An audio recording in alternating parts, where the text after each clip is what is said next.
So it goes through an intermediate state, it's called the liquid crystalline state. So when you are heating a substance, if it is a liquid crystalline, then the compound doesn't go directly to the liquid state, but it passes through intermediate state. That's why it's called the mesophase or intermediate state. This is the basically liquid crystalline state. So one of the most important criteria for a molecule to form the liquid crystalline state is the shape anisotropy.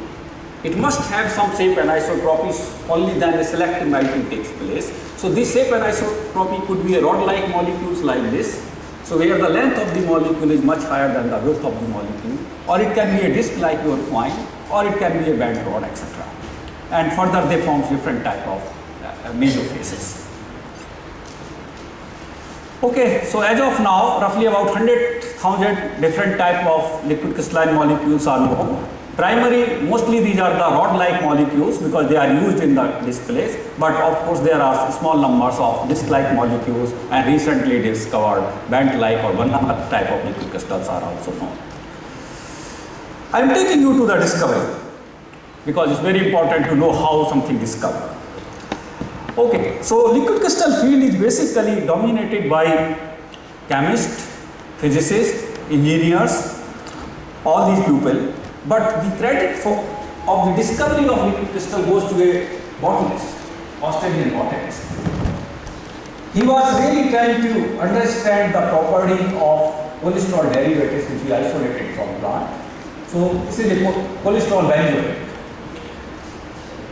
So what he realized that this substance behaves very abnormally. Because if you have a pure substance, this is one of the fundamental properties that it has a sharp melting point. Organic compound. What he realized that this compound really doesn't have a sharp melting point. It melts at around 145 degrees centigrade to a cloudy liquid, and then stay in this cloudy liquid state form, and on further heating it goes to real isotropic liquid at 178 degrees. So he was puzzled. He could not answer this phenomenon. So he took the help of a German physicist. And this German physicist, with the help of many experiments, he told that this is a new state of matter which have been property of both crystal and liquid. And this is the word he gives, the fluid crystal, and which becomes later liquid crystals. So it's always important to really keep your eye open to look the phenomena which is really taking place. Why it is important? Then we are talking before the discovery. What is this? Discovery itself, something is discovered. So what is the meaning of before the discovery? It happens actually in most of the cases. People do observe the same thing much before people report it. So this is also happening in the case of liquid crystals. They were finally reported in 1888, but even in 1850 or so, people have observed the same thing. Many other scientists have observed and they have recorded also this, but they have not really understood why it is happening. So a discoverer is the scientist who recognizes the meaning of the new work, he performs some new experiment to show the true meaning of in an unambiguous way. From this criteria, from this point of view, the layman, the true discoverer, which becomes later liquid crystals. So it's always important to really keep your eye open to look the phenomena which is really taking place. Why it is important? Then we are talking before the discovery, which becomes later liquid crystals. So it's always important to really keep your eye open to look the phenomena which is really taking place. Why it is important? Then we are talking before the discovery. What is this? Discovery itself, something is discovered. So what is the meaning of before the discovery? It happens actually in most of the cases. People do observe the same thing much before people report it.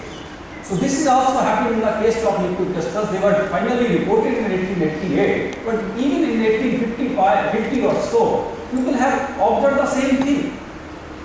Many other scientists have observed and they have recorded also this, but they have not really understood why it is happening. So a discoverer is the scientist who recognizes the meaning of the new work, he performs some new experiment to show the true meaning of in an unambiguous way. From this criteria, from this point of view, the layman, the true discoverer of the liquid crystals. Well, so as I told, they were discovered in 1888. At the very beginning, there was no taker because people were not believing. And you have something new, discover it very difficult to convince the people, and particularly because this was have a lot of military applications and all those things. Then obviously people were got interested, and then development was pretty exponential. And as of now, we have roughly now more than 100,000 different type of crystalline material. Okay, so till 1977, starting from 1888 till 1977, it was remained the general belief that a compound must be a rod-like molecule to show liquid crystal properties. But it is only in the 1977 at the Raman Research Institute, Bangalore, a group of Professor Chandrasekhar and co-workers, they reported that it's not necessarily a compound to have a rod-like molecules, but they discovered that a disc-like molecule, like a coin, they can also form liquid crystal properties, and the properties are totally different than the classical rod-like molecule. Of course, very recently, the Japanese group, they say that if you have the two rods which are connected to each other, or you can say bent core or banana type of liquid crystals, they can also form the liquid crystals, and the properties of these liquid crystals are very different than the other two. So these were the major three class of liquid crystals that have been so far invented. So now coming to the calamitic liquid crystals, as I said, basically calamitic is rod-like molecules. So we have the length of the molecule is much higher than the width of the molecules, and there are essentially the two parts in this molecule. One is the rigid part, which is basically giving you the crystalline nature, which is responsible for that, and a flexible aliphatic chains, which is generally at the periphery, which gives the mobility in the liquid crystal systems.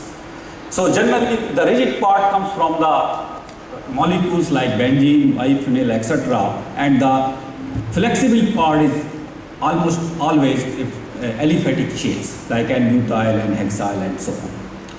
And they generally give three type of phases. One is the nematic, the word comes from the thread because it looks like a thread and when you look in the microscope. Or polystric, polystric arrived because the first compound which was prepared liquid crystal was the derivative of polystrol, which is basically what you can say the chiral nematic liquid crystals. And symmetric, which means soap-like. So soap-like molecular arrangements, the molecule arranged in a layers, and this is called symmetric liquid crystals. So what happens when a compound, right, rod-like molecules is heated? If you have a non-anisotropic molecule, you just heat it, and this molecule just goes from solid state to isotropic state. But if it is a liquid crystalline molecule, or if it is anisotropic molecules, when you start heating, so in a crystalline form, molecules are jam-packed, as I told you, because of the intermolecular interaction, van der Waals interactions. So when you start heating, the molecule started rotating like this. Okay, this is the first thing happens, molecule started rotating on the axis, and then becomes the plastic crystals or soft crystals. When you start further heating, in addition to this rotation, molecule started vibrating in this direction, and all these different directions. So all this vibration start taking place, molecules are free to move in all these directions. And this is the state where the molecule comes in the liquid crystalline state. Okay, if you heat further, but still the molecules stay the positional order. So they have the mobility, but still they are having the positional order of the layers. If you heat further, the molecule loses the positional order. So molecules are positioned, now they lose the position, they have only orientational order, but they have no positional order. And this becomes the nematic phase of the liquid crystals. And if you heat further, then molecules loses both positional order and orientational order, and it becomes the isotropic liquid. So these are some of the typical example of the liquid crystals. As I said, very simple molecule like cis base or biphenyl with aliphatic chains. What you see basically, you have the two parts. One is the rigid like a biphenyl part, and a flexible chains like aliphatic chains. And So that's why number of molecules can be really designed, very simple to design. And from synthesis point of view, also they are very simple. In fact, you can do it in your simple, at least in class 12 lab, you can synthesize molecules